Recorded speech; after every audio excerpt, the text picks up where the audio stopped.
আসসালামু আলাইকুম এভরিওয়ান। আজকে বাংলাদেশ ভার্সেস ভিয়েতনামের একটি ম্যাচ গিয়েছে যা আপনারা অনেকেই হয়তোবা দেখেছেন। বাংলাদেশ এই ম্যাচটি ৩-০ গোলে হেরেছে। টু বি অনেস্ট এই রেজাল্টটা এতটাও খারাপ না যা এই স্কোর লাইনটা দেখে দেখা যায়। ভিয়েতনাম লাস্ট 1 ইয়ারে কোনো ম্যাচ হারে নাই। ইভেন এই ১ বছরে তারা গোলই কনসিডার করেছে মাত্র একটা। র্যাঙ্কিংয়ে অলমোস্ট ৮০ ধাপ এগিয়ে থাকা এই দলটার সাথে বাংলাদেশের জেতাটা খুবই কঠিন বলা চলে। তাও আবার ওই ম্যাচে। ক্যাবরেরা এর হাইলাইন অফসাইড ট্র্যাপটা আজকে ডিফেন্ডাররা এক্সিকিউট করতে পারে নাই। এরিয়াল বলগুলোর এগেনস্টেও খুবই উইক দেখা যাচ্ছিল আমাদের ডিফেন্ডারদের। It was also not best day for Hamza Chowdhury, but এটা এক্সপেক্ট করা যায় যেহেতু হামজা মাত্র একদিন ট্রেনিং করে এই 90 মিনিট ফুল টাইম খেললো, তাও আবার যখন তিনি ইনজুরি থেকে মাত্র ব্যাক করলেন।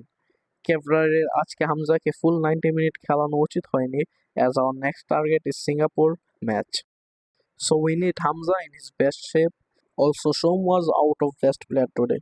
Created good chances, but আমাদের উইঙ্গাররা চান্সগুলো কাজে লাগাতে পারে নাই।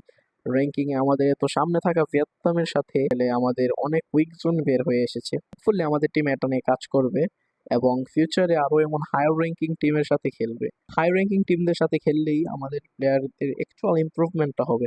Next target Singapore. Wishing good luck to our boys and see you on next video. Allah Hafiz.